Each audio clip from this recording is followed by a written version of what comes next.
Je vais faire un troisième exercice par rapport à la loi de Poisson. Alors, que dit cet exercice?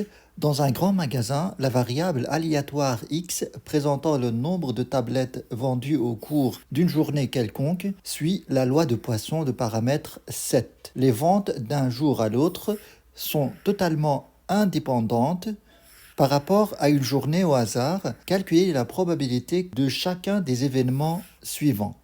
Petit a, la vente de la journée est au plus égale à 3. Petit b, la vente de la journée est au plus égale à 2 ou au moins égale à 4. 2. Par rapport à 2 jours consécutifs au hasard, petit a, calculer la probabilité que les ventes des 2 journées soient au moins égales à 8.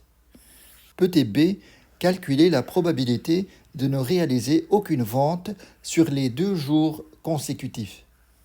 D'abord, une question qui se pose, comment je peux savoir que je vais appliquer la loi de Poisson? Ou bien, dans quelles conditions j'applique la loi de Poisson? La loi de Poisson s'applique dans le cas des événements indépendants qui se réalisent durant une certaine période, un certain temps. Ça peut être une journée, ça peut être une année, ça peut être 30 minutes, 3 heures, etc. Et le nombre moyen de la réalisation de ces événements pendant cette unité de temps est toujours le même. C'est bien ce que représente le paramètre de cette loi. Dans ce cas, c'est 7. Et puis, il y a une troisième condition, c'est que la réalisation de cet événement pendant un certain temps très court, on va dire qu'il se rapproche de 0, est égal à 0. Si je prends cet exemple, je suis sûr que vendre une tablette pendant 5 secondes, par exemple, est impossible, ou bien cette probabilité est nulle. Voilà les 3 conditions qui permettent d'appliquer cette loi de Poisson. Je vous rappelle la formule de la loi de Poisson. La probabilité que x soit égal à k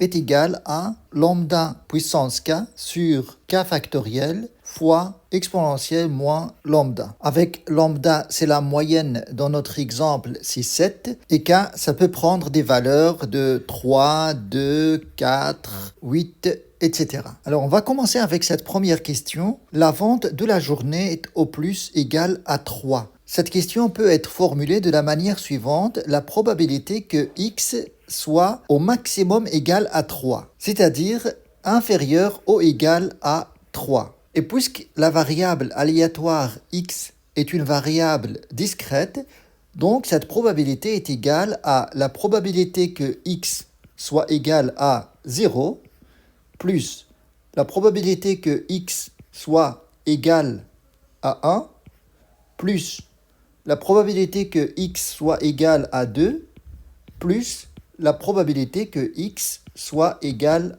à 3. Et donc, il reste à appliquer la formule pour chacune des probabilités ici. La première, on va remplacer k par 0. La deuxième, on va remplacer k par 1. La troisième par 2. Et la quatrième par 3. Donc, on a 7 puissance 0 sur 0 factoriel fois exponentielle moins 7 plus 7 puissance 1 sur 1 factoriel fois e puissance moins 7 plus 7 puissance 2 sur 1 factoriel fois e puissance moins 7 plus 7 puissance 3 sur 3 factoriel fois e puissance moins 7. Et cela donne à peu près 10,4%. Je passe à la deuxième question. La vente de la journée est au plus égale à 2 ou au moins égale à 4. L'essentiel par rapport à ces questions, c'est de savoir les formuler mathématiquement.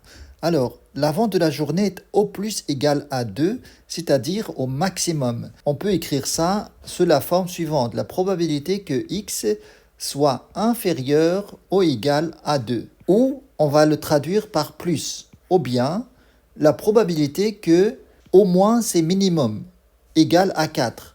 La probabilité que x soit supérieur ou égal à 4. Voilà, ma probabilité est formulée. Maintenant, puisque la variable x est discrète, ici dans la première probabilité, ça va prendre les valeurs de 0, 1 et 2. Et dans cette probabilité, ça va prendre les valeurs de 4, 5 jusqu'à l'infini, plus l'infini.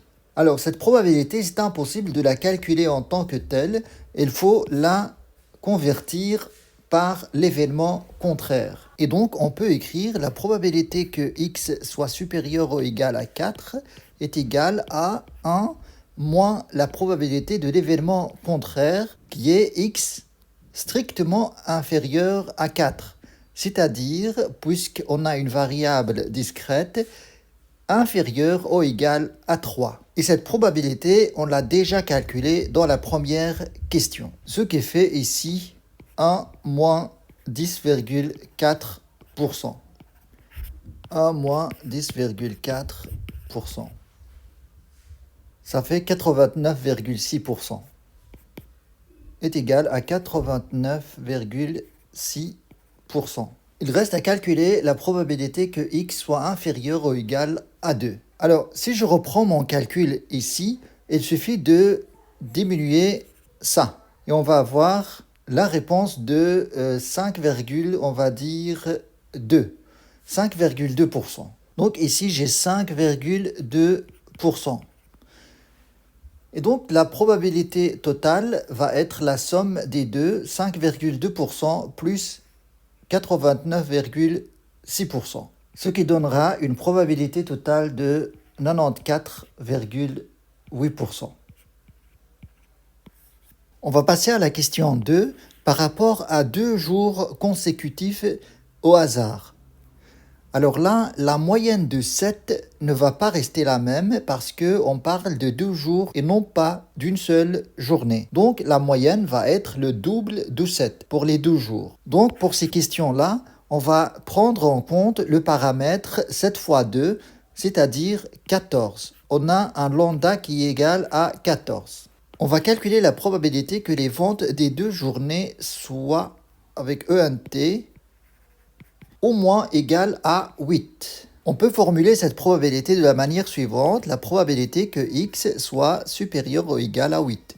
Au moins, ça veut dire minimum 8. On passe par l'événement contraire parce que c'est impossible de calculer la probabilité de x supérieur ou égal à 8 parce qu'on devrait aller jusqu'à l'infini et ça, c'est impossible de le faire. On va passer par l'événement contraire. Donc, cette probabilité est égale à 1 moins la probabilité que x soit strictement inférieur à 8 ou bien inférieur ou égal à 7. Si je prends mon exemple d'avant, donc je vais changer 7 par 14 partout, et puis je continue le calcul jusqu'à 7, ce qui donne au final une probabilité de 0,031701. On va dire 3,17%. Donc ici, on va avoir 1 moins 3,17%. Donc si on fait 1 moins tout ce calcul-là, on va avoir une probabilité de 96,8%. Donc pour cette question, on a 96,8%. Alors, la dernière question. Calculer la probabilité de ne réaliser aucune vente sur les 2 jours consécutifs. Cette probabilité, on peut la formuler de la manière suivante. La probabilité que x égale à 0. J'applique la formule. On a lambda, c'est 14 puissance 0 sur 0 factoriel fois exponentielle moins lambda 14. Donc on a 14 puissance 0, 0 factoriel fois e moins 14. Cela donne une probabilité quasi nulle parce qu'on a ici fois 10 puissance moins 7. C'est-à-dire qu'on va reculer la virgule 7 chiffres avant. On va avoir 0,00060, puis 8 et puis les chiffres que vous voyez ici. On peut dire que cette probabilité est égale à presque 0. Donc on a ici 0%. Voilà pour cet exercice. Merci de l'avoir regardé et à très bientôt.